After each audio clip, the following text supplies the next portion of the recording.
This channel is supported by TrueFire. TrueFire is an online library of lessons from some of my favourite players. There's thousands of lessons on there. You can use the promo code JNC40 to get 40% off of any of their courses.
Okay, so by the way, I think if you've seen a couple recent videos, you've seen that I've started to get interested in this fingerstyle kind of playing, and one of the things that I noticed, and I actually watched the video after I made yesterday's video on TrueFire with Tommy Emmanuel, and one of the things he was saying was that he sometimes tapes, or used to tape students this part of their hand down so that you can really focus on the thumb. So each introduction that I do in the morning now, I think is going to be sort of one of the things that I'm working on to try and get the thumb moving. So I'm writing these little pieces of music. So I've done 2 now. Those will go up on Patreon in case you're interested. And this has a 2-pronged attack, because not only does it help me, but a few of you have asked, you know, could I write out some of the intros that I do in terms of like chords and stuff. So as I'm working on this, trying to get the thumb working, hopefully that might help a few of you who are also interested in this fingerstyle stuff. I'm not an expert, obviously, but also, yeah, you'll be able to get the backing tracks and you'll be able to play along with them, presumably if that's something you're interested in doing, as well as, hopefully by the end of it, there might be, you know, like a bunch of exercises that I used to hopefully get better at fingerstyle guitar playing. Now, that's that plug done. You're being sold to on YouTube. You're used to it. Right, anyway. Oh, Patreon, by the way, is as little as £2 a month. You can basically pay what you like. There are 2 tiers above that in case you really want to support the channel, but I tried to keep it as cheap as possible. Even though Patreon says to go higher, I thought reasonably I want people to be able to feel like they get good value for money if they do choose to support on Patreon. Line 6 don't pay me to make these videos, unfortunately, otherwise I'd be a wealthy man. However, as someone who has an interest in modeling, and I'm interested in sort of the trends in modeling and all of the different devices and stuff, I feel like the HX Stomp still has some question marks around it. And since we're always told that the newer gear is the best gear and all this sort of stuff, I wanted to ask the question about whether you should buy an HX Stomp in 2022 going on to 2023. The answer, actually, short version, is if you're interested in modeling in any way, I would say yes. So For a lot of people, there are question marks about whether they should be going into the digital modeling route. Rob Harris from Jamiroquai, for example, has talked on his podcast Funk and Junk about how the trend in professional music is towards the more silent stage and towards having in-ears. And so people are having to, by the way the industry is going, get more involved in this kind of digital modeling approach. Now, whether that's Fractal, Quad Cortex, Line 6, all of these, Kemper, in my opinion, is a bit of a paradigm shift where you're going from playing with a real amp behind you and all this sort of stuff to suddenly having an experience which is quite a lot different to that. Now, for that reason, my reasoning that an HX Stomp is a really good purchase is that this basically dips your toe in that water without a huge amount of outlay. Now, the Line 6 HX Stomp, I think in the UK is about £450, maybe a bit below that at the moment. And yes, it came out, I think, in 2018, but its last update was last month. And I think you can sort of judge a modeler by its last update. In a way, the release date of the actual product doesn't matter, in my opinion, as much as how active are the team that are developing for it. And it turns out that Line 6 are pretty active, particularly if you compare them to someone like Headrush or Hotone or these folks like that. Line 6 have really kept on the ball with pretty regular updates, so once or twice a year since inception, not the film. I think it's the most cost-effective way to dip your toe into the market. Now, not only that, but if we consider the introduction I did there, I have a preset that I use specifically for acoustic guitars. Now, I used to use an LR Baggs preamp DI thing, and I no longer use that. I just use my HX Stomp Live. So that replaced that piece of gear. The second thing it does, it has a tuner in it, so that replaces a tuner. The third thing was that I did the introduction with the Strat, and that's another preset which is emulating sort of a Fender, and I decided that I felt that that could replace a Dream 65 Universal Audio. I bought the Universal Audio Dream just to see what it did, and I felt like I could dial in tones pretty close with the HX Stomp. And also I was using in there the kind of emulation that I put together of the Andy Timmons Keeley Halo pedal. So that's kind of 5 jobs that it did there, and you can quickly see that if you add those things up, you end up saving money with an HX Stomp. Now, I wouldn't tell you necessarily that I think these things sound better than anything else, but I feel like with the amount of adjustability and all of that sort of stuff that you could do with the HX Stomp, if you're imaginative enough and you've got a parallel path here as well to do stuff with, you can create some really interesting effects. And I almost think that the HX Stomp is going to fall into this sort of timeless category. Now, time will tell, because maybe when Line 6 supersede whatever this range is now and start building something else in this ecosystem, maybe then this video will be quite dated and seem stupid. But at the moment, you know, I have a Quad Cortex, I have an Axe-Fx, I have an FM3, I have a Hotone Ampero Stomp 2. I have quite a lot of these devices, and the ones that I use every day happen to be the HX Stomp, not because of any reason other than I really like to use them and I really like creating within this space and utilizing this stuff. If we think about some of the classic kind of Line 6 pedals, you've got the DL4, right? And that's in here. So in theory, if you can get used to this idea of using a screen, you can basically do all of the things that artists have been doing for years with that sort of thing, you know, like the Edge, Minus the Bear. These folks, I think the DL4 has at some stage or another been on a huge amount of boards. Bill Frisell, right, used one, I think, as well. They get around like my great nan.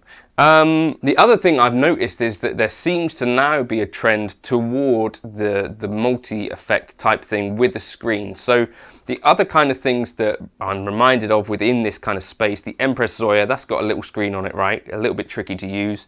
You've got the H9 from Eventide. Now, Eventide, of course, I think would be probably sort of the god of the multi-effect, right, and effects in general. They've got the H9, and they just brought out the H90, right?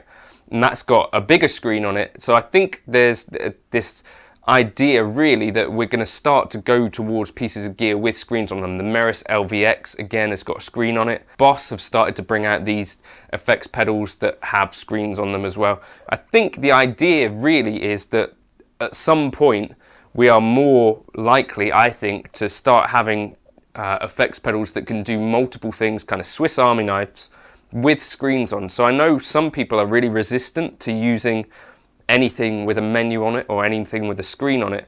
I do see, I think, a little bit of a trend towards this.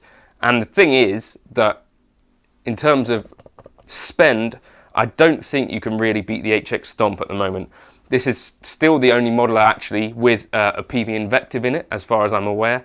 You've got some really amazing reverbs in there. So if you imagine you were to buy one reverb pedal, you might spend £200, 250, 300. This has got loads of great reverbs in there now, thanks to Norm. If you imagine one delay pedal, say you were going to buy the DL4 Mark II, that'd be a couple of £100 again. Say you were going to buy, I don't know, a Neural DSP kind of plug-in for some amp models. You know, those are at sort of 100 to 140 quid for 3. You've got loads of great amp models in here, from a Trainwreck, you've got the Mesa Boogie Lone Star, you've got the Mesa Boogie Mark IV, you've got a bunch of Fender amp models, you've got all sorts of stuff like that. In terms of modulation, I'm not a huge modulation guy, but you've got kind of rack choruses, you've got rack flanges that are kind of rare, you've got synth effects, you've also got really interesting loopers, you've got glitch delays that can do this Chase Bliss type stuff, which was also what was going on behind the acoustic guitar there. So I think for me, if there was one modeler that I would say, yeah, this is one that I could recommend to pretty much anyone who was thinking, I want to try this sort of stuff. I'm not going to say that for sure that it's going to sound better than anything else you've got. If you've got Strymon delays, you've got Strymon reverbs, this sort of stuff, or you've got Meris, or you've got these other bits and pieces, I would say those are really great sounding units as well. And you know, analog drive pedals can sound amazing.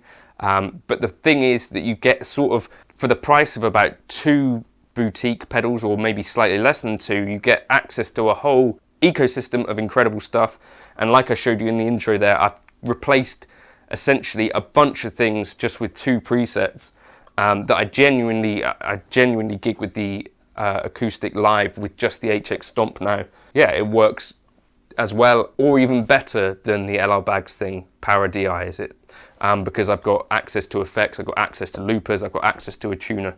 It's just a really great unit. So I would say, even if you can only think of, say, 2 jobs that you could do with the HX Stomp, so you might think, right, I actually want a dedicated reverb unit. Okay, this could do that. Or I actually want a thing that could do a bunch of different delays. Yes, this could do that. Or you think, right, I want a thing that can do a few amp models that I want to try.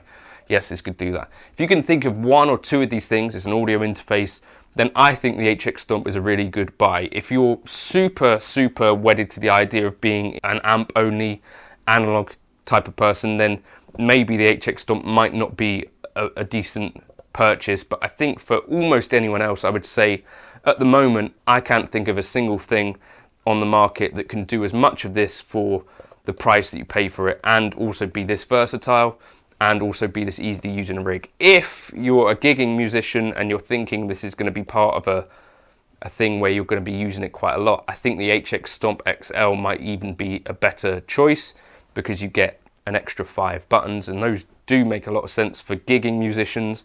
If you're not gigging, then I think the HX Stomp would be fine. And if you like the tones that you hear on this channel, I'm almost always using the HX Stomp. They sound really good. Let me know your thoughts if you've got other pedals that you think fit this category, pedals that sort of may not even be the newest thing, but are still a great thing. If you're still using Strymon pedals, for example, those are classics, I think. Are there the things that you wouldn't let go? The Eventide H9, I think that fits in this category of being a classic thing. I need to try one of them.